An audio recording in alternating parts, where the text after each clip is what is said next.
Hey friends, Matt here, and in this video we're going to cover the intro and the outro to the Traveling Wilburys song, End of the Line. A couple of things to keep in mind before we get started. Despite being fairly easy on paper, this melodic chord progression is rather difficult to play cleanly and in tune, especially for me, as you'll find out if you keep watching. Also, a production note worth mentioning is that the guitars on this track are heavily stacked. There's lots of guitars through lots of different amps, and that's why we get this rich, full sound on the record. With those several distinct timbres playing the intro and outro, there's no way that one guitar can match that level of density. Also, this is Trooper. If I'm talking, he's next to me, so there's really no way around this. Unfortunately, he's probably going to make an appearance in most of my videos.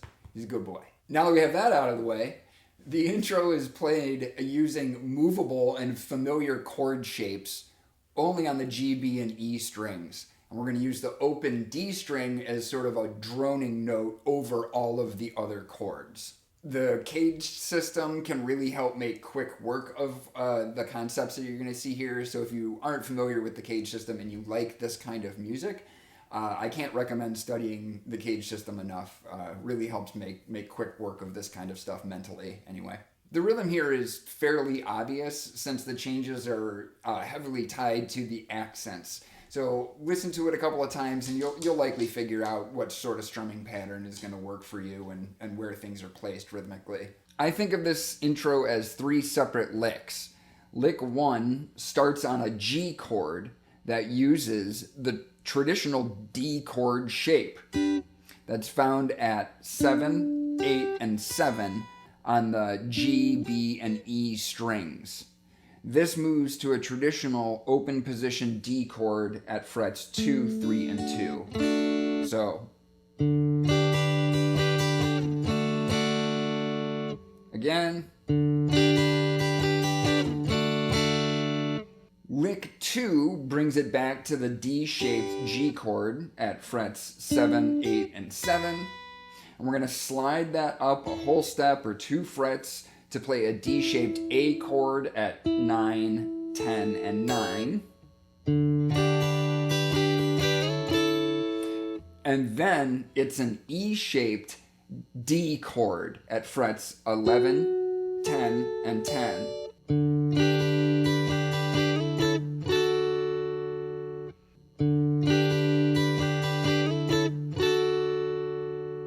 Lick 3 takes it back to the D-shaped G chord at 7, 8, and 7 again. Then again we slide from the G chord up 2 frets to play the D-shaped A chord at 9, 10, and 9. But now we're going to switch to an A-shaped G chord at frets 12, 12, and 10.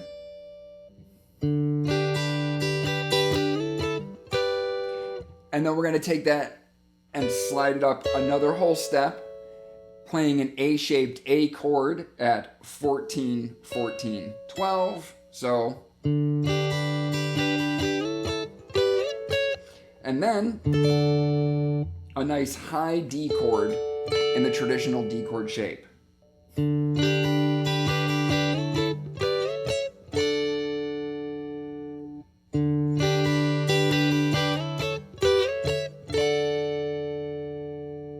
Here comes the whole thing slowly.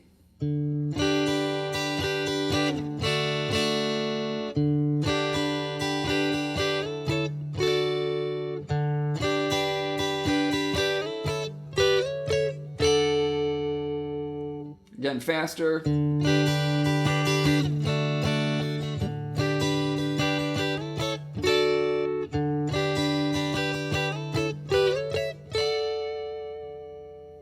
Notice how the end of the last phrase was G to A and G to A, but they switched voicings and all of a sudden it creates this really cool sense of melodic movement. This little trick was simple once I knew it, but at first it really confused my ear and left me wondering, like, where did that chord come from? What were those 2 chords? And after watching the music video, I was able to sort of pick up on a couple of things and realized, oh, it's just G to A and G to A. But they're using a couple of different versions of it within the cage system. So Well, thanks for checking out this video. I really hope it helped you learn the intro. If you have any questions or comments, critiques, I'd love to hear them. I'm also fascinated with the gear used by these guys in particular. So if you have anything you'd like to discuss, please drop me a comment, because these guys are so loaded with cool guitar stuff. It's hard not to get excited about it. Thanks for tuning in. Check it out. Lots of great YouTube videos.